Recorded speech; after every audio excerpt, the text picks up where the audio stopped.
অংশ যুবক ভাইয়েরা আমাদের কাছে নানান সময় অভিযোগ করেন তাদের স্ত্রীদের ব্যাপারে। তাদের স্ত্রীরা তাদের কাছে আনুগত্যশীলা নয়, যা অর্ডার করা হচ্ছে তা তারা মানতে চাচ্ছেন না। এটার সমাধান কি হবে? এটি একটি মারাত্মক সমস্যা। কত সংসার ভেঙ্গে তছনছ হয়ে যাচ্ছে। আধুনিক যুগে এসে আজকে মেয়েরা সংসারই হচ্ছে না, ডিভোর্সের সংখ্যা বেড়ে যাচ্ছে। সমাধান কোথায়? সমাধান মানুষ এখন আর খুঁজে পায় না। সমাধান খুঁজে পাবে কিভাবে? সমাধানের উৎস যেটা, সেখানে তো যেতে হবে। ধরেন আপনার কলসিতে পানি দরকার, এখন টিউবওয়েলে একজন ধরেন চাপছে, পানি বের হচ্ছে। তো আপনার কলসির ভেতরে পানি নিতে হলে তো টিউবওয়েলের যেখান থেকে পানি বের হয় ওইটার নিচে গিয়ে কলসিটা ধরতে হবে, তাহলে পানি এখানে আসবে। তো টিউবওয়েল তো আপনার সামনে আছে, পানিও ঝরছে, কিন্তু আপনি যতক্ষণ পর্যন্ত সেখানে গিয়ে না ধরবেন আপনার কলসি তো ভরবে না। কোরআন হাদিস সবার ঘরে ঘরে আছে, তারপরেও শান্তি নাই, তারপরেও সংসার ভেঙে যাচ্ছে, তারপরেও স্ত্রী স্বামীর কথা শুনে না। কোরআন হাদিস তো সবার ঘরেই আছে, তারপরে এই অবস্থা কেন? কারণ আপনি এই যে টিউবওয়েল সামনে আছে, পানিও ঝরছে, কিন্তু আপনি তো যথাযথভাবে কলসিটা ধরতে পারছেন না। সেটা তো কষ্টের কাজ, ধরে রাখতে হচ্ছে। এই কাজ তো আপনি করছেন না, তাহলে কলসিতে পানি ভরবে কিভাবে? কোরআন হাদিস তো ঘরে আছে, কিন্তু লাইফে তো শান্তি আসে না। আসবে কিভাবে? শান্তির উৎসে তো আপনাকে গমন করতে হবে, সেখান থেকে টেনে বের করতে হবে। আপনার করণীয় কি? তখন আপনার পাওনাটা আপনি পাবেন। ও, কাজ না করেই বুঝি বেতন চাচ্ছেন না? কাজ না করে তো বেতন হয় না, পরিশ্রম না করে তো ফল আসে না। আপনি চাচ্ছেন শান্তি, এটা একটা রেজাল্ট। শান্তিটা এটা একটা ফল, সেটা আস্বাদন করতে হলে, সেটা ভোগ করতে হলে এর আগে তো অনেক কিছু করে তারপরে ফলটা। গাছ লাগাতে হবে, পরিচর্যা করতে হবে, রক্ষণাবেক্ষণ করতে হবে, সবর করতে হবে, ফুল হবে, এরপরে ফলের মানে ছোট ছোট করে বের হবে, এরপরে আবার সবর করতে হবে যতক্ষণ না পর্যন্ত এটা ম্যাচিউরড হয়, এরপরে আপনি ফল খাবেন। আপনি হুট করেই তো কোনো কিছু পেয়ে যাবেন না। আপনার স্ত্রী আনুগত্যশীলা না, আপনার আনুগত্য করে না, এর পেছনে আপনার স্ত্রী যদি 50% দায়ী হয়, আপনিও 50% দায়ী। কোনো কোনো ক্ষেত্রে আপনি 60% দায়ী, আপনার স্ত্রী 40% দায়ী। আবার এমনও হতে পারে যে আপনি 40% দায়ী, আপনার স্ত্রী 60% দায়ী, কিন্তু আপনি অবশ্যই দায়ী আছেন এখানে। আপনার কারণেই আপনার স্ত্রী আপনার আনুগত্য করেন। আপনি জানেন কেন সে আপনার আনুগত্য করবে না? সে তার বাবা মা ভাই বোন ছাড়া তার জীবন যাদের সাথে সে ছিল সবকিছু ত্যাগ করে সে আপনার কাছে আসছে আপনার সাথে বেয়াদবি করার জন্য, আপনাকে কষ্ট দেওয়ার জন্য সে আসছে? কখনোই নয়। আপনি রাসূল করিম সাল্লাল্লাহু আলাইহি সাল্লাম, যার কাছে ওহী আল্লাহ সুবহানাহু ওয়া তাআলা নাজিল করতেন, যেহেতু আল্লাহ আপনার স্রষ্টা, সুতরাং এই স্রষ্টার পক্ষ থেকে আগত শিক্ষা নিয়েই শান্তিটা খুঁজতে হবে, যেহেতু শান্তিটা তার থেকে আসে। আমরা বলি না নামাজের পরে, সালাতের পরে, আল্লাহুম্মা আনতাস সালাম ওয়া মিনকাস সালাম, হে আল্লাহ আপনি হচ্ছেন শান্তি, আর শান্তি তো আপনার কাছ থেকেই আসে। সুতরাং আপনি চাচ্ছেন শান্তি, তাহলে শান্তিটা আসবে কোথা থেকে?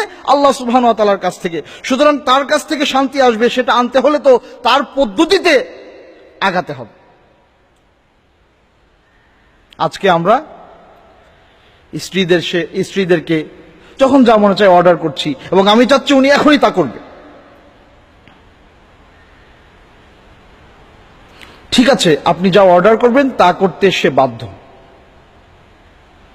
এটা তার দায়িত্ব। কিন্তু আপনি কি তাকে সেই জ্ঞানটুকু এই পর্যন্ত একদিনের জন্য হলেও দিয়েছেন যে আমি তোমাকে যা অর্ডার করব সেটা শরঈ ভাবে বৈধ হলে তোমার উপর মানা সেটা ফরজ, আর তুমি যদি সেটা না করো তাহলে আল্লাহ সুবহানাহু ওয়া তাআলা এই ফরজ কাজ ছেড়ে দেওয়ার জন্য কিয়ামতের দিন তোমাকে পাকড়াও করবেন, এজন্য তোমার জাহান্নামে যাওয়াটা সহজ হয়ে যাবে। এইভাবে কি আপনি বুঝিয়ে তাকে কোনোদিন বুঝিয়েছেন? কোনোদিন কি আন্তরিকতার সাথে তার মাথায় হাত বুলিয়ে আপনি বুঝিয়েছেন এভাবে ব্যাপারগুলো, যে দেখো তোমার জান্নাত প্রাপ্তির একটা অন্যতম সুযোগ হচ্ছে আমি, এটি আল্লাহ রাসূল বলে গিয়েছেন। আল্লাহ রাসূল বলছেন, ইত্তালাতু ফিন নারি ফারাআইতু আকসার আহলাহা আন-নিসা, আমি জাহান্নামে উকি মারলাম, দেখলাম অধিকাংশ অধিবাসী হচ্ছে মহিলা। কেন? আল্লাহ রাসূল অপর আরেক হাদিসে কারণ বর্ণনা করে গিয়েছেন। কারণ হচ্ছে তুকসিরনাল লানা ওয়া তাকফুনাল আশীরা, তোমরা বেশি বেশি মানুষকে অভিসম্পাত করো, বদদুয়া করো, এটা হচ্ছে এক নম্বর কাজ, এক নম্বর কারণ জাহান্নামে যাওয়ার পেছনে মহিলাদের। দুই নম্বর কারণ হচ্ছে স্বামীদের অকৃতজ্ঞতা। একটা মেয়ে যখন অকৃতজ্ঞ হয় তখন তার পক্ষ থেকে আর আনুগত্য মানে পাওয়ার আশা করা ব্যর্থ চেষ্টা, নিষ্ফল প্রয়াস। সুতরাং আপনি আপনার স্ত্রীকে কি কোনোদিন তার মাথায় হাত বুলিয়ে দিয়ে আপনি এই কথাগুলো বুঝিয়ে বলেছেন? আপনি আপনার জীবনে কি করেছেন চিন্তা করুন তো। আপনার বয়স আজকে যদি 50 হয়ে থাকে, আপনার দাম্পত্য জীবন আজকে যদি 25 বছর হয়ে থাকে, আপনি কি 25 বছর জীবনে একটা দিনও আপনার স্ত্রীর মাথায় হাত বুলিয়ে এই কথাগুলো তাকে বুঝিয়েছেন? দেখুন তো আপনি বুঝিয়েছেন কিনা। আপনি তো শান্তির আশায় বসে আছেন, বলছেন আমার স্ত্রী আমার কথা শুনে না। আল্লাহ রাসূল সাল্লাল্লাহু আলাইহি ওয়াসাল্লাম বলেছেন, ইস্তাউসু বিন নিসাই খায়রান ফাইন্নাল মারআতা খুলিকাত মিন দিলআইন, তোমরা মেয়েদের সাথে কোমল আচরণ করো, তাদেরকে নসিহত করো, তাদেরকে বুঝিয়ে শুনিয়ে বলো। যে কোনো ব্যাপারে আপনি স্ত্রীর কাছ থেকে কোনো কিছু আদায় করতে চাইলে আল্লাহ রাসূল সাল্লাল্লাহু আলাইহি ওয়াসাল্লাম সরাসরি অর্ডার করেছেন, ইস্তাউসু বিন নিসাই খায়রা, মেয়েকে বুঝিয়ে শুনিয়ে সুন্দর করে আদর করে বুঝিয়ে বলতে হবে, তারপরে সেখান থেকে কিছু আসতে পারে। এটি আল্লাহ রাসূলের বক্তব্য। যার কাছে ওহী আসতো, আল্লাহ সুবহানাহু ওয়া তাআলা তার কাছে ওহী নাজিল করতেন, তিনি এই কথা বলছেন। সহিহ মুসলিমের হাদিস, আপনি খুলে দেখুন, কিতাবুন নিকাহ পাবেন। এরপরে আল্লাহ রাসূল সাল্লাল্লাহু আলাইহি ওয়াসাল্লাম বলছেন, ফাইন্নাল মারআতা খুলিকাত মিন দিলআইন ওয়া ইন্না আ'ওয়াজা শাইইন ফিদ দিলাই আ'লাহ, আর এই মেয়েদেরকে পাঁজরের বাঁকা হাড় থেকে সৃষ্টি করা হয়েছে, তাদেরকে যেখান থেকে সৃষ্টি করা হয়েছে সেটা বক্রতা বেশি। ইন যাহাবতা তুকিমাহু কাসারতাহু, যখন তুমি যাবে তাকে এক মুহূর্তে ঠিক করে ফেলতে, এটা ভেঙ্গে খান খান হয়ে যাবে, যা আজকে ঘটছে। আপনি বাহির থেকে এসে অর্ডার করছেন, আপনার স্ত্রী শুনছে না, আপনি বললেন না তাকে নিয়ে হবে না, খারাপ আচরণ করছেন। কিভাবে সম্ভব আপনার সবর ছাড়া শান্তি আসা? আল্লাহ রাসূল বলছেন, তুমি এখনই তাকে ঠিক করতে চাচ্ছ, সে ভেঙ্গে যাবে। ওয়া ইন তারাকতাহু লাম ইয়াজাল আ'ওয়াজ, আর তুমি যদি তাকে এই অবস্থায় রেখে দাও তাহলে সে বাঁকা থেকেই যাবে।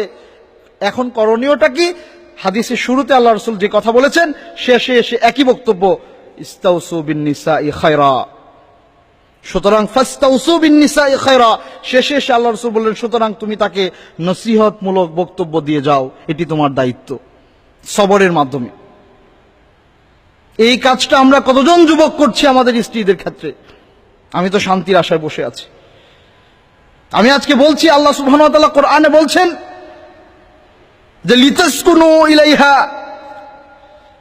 একজন ব্যক্তি, একজন লোক বিবাহ শাদী করে, বা দুজনের মধ্যে যে বন্ধন আল্লাহ সুবহানাহু ওয়া তাআলা তৈরি করেছেন, ওয়া মিন আয়াতিহি আন খালাকালাকুম মিন আনফুসিকুম আজওয়াজা, আর আল্লাহ সুবহানাহু ওয়া তাআলার নিদর্শনগুলোর মধ্যে এটাও অন্যতম যে তিনি তোমাদের মধ্য থেকে তোমাদের যুগলকে সৃষ্টি করেছেন।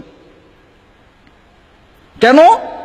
লিতাসকুনু ইলাইহা, যাতে করে তার কাছ থেকে তুমি সাকিনা পাও, শান্তি খুঁজে পাও। সেই শান্তিটা খুঁজে পেতে হলে আপনার এক নাম্বার দায়িত্ব হচ্ছে তার ব্যাপারে আপনার কোমল আচরণের অধিকারী হতে হবে, তাকে সদুপদেশ দিয়ে যেতে হবে নিয়মিত, তার অবস্থা বুঝে তাকে, তার অবস্থার আলোকে তার সাথে সদাচরণ করে তাকে বোঝাতে হবে।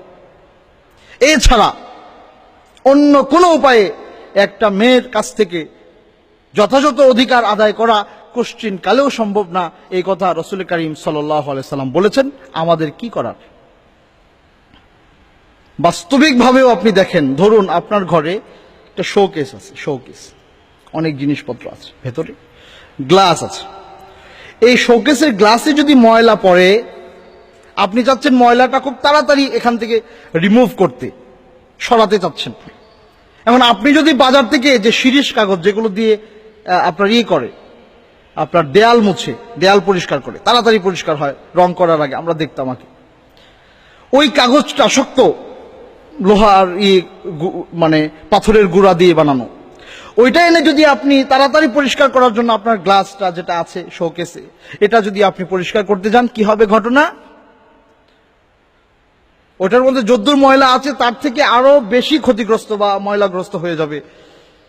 তাহলে এই ময়লাটা আপনি রিমুভ করতে হলে আপনাকে কি করতে হবে? আপনার ঘরে যত সফট কাপড় আছে, সুতি কাপড় সফট, সেটা এনে আপনাকে আস্তে আস্তে আস্তে আস্তে নিয়মিত, আজকে একটু ঘষালেন, কালকে আবার ঘষালেন, পরশু আবার ঘষালেন, এভাবে আপনি নিয়মিত পরিষ্কার করে যাবেন যাবেন যাবেন, দেখবেন দিন যাবে আর এটা চকচক করবে, চকচক করবে। একেবারে একটা মহিলাকে আপনি যদি সঠিকভাবে পেতে চান, এই এক্সাম্পলটা মাথায় রাখলেই হবে। আর এটি আল্লাহ রসুল সাল্লাল্লাহু আলাইহি সাল্লামের প্রেসক্রিপশন, আমার না। তিনি বলেছেন ইস্তাউসু বিন নিসাই খায়রা।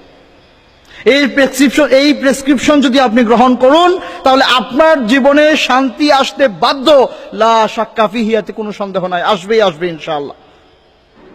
তারপরেও যদি কারো জীবনে না আসে, বুঝতে হবে আপনার জীবনে এমন কোন কাজ আপনি করেছেন যে জন্য আল্লাহ সুবহানাহু ওয়া তাআলা আপনাকে আপনার ক্ষমা আল্লাহ সুবহানাহু ওয়া তাআলা চান, এজন্য আপনাকে পরীক্ষা করছেন।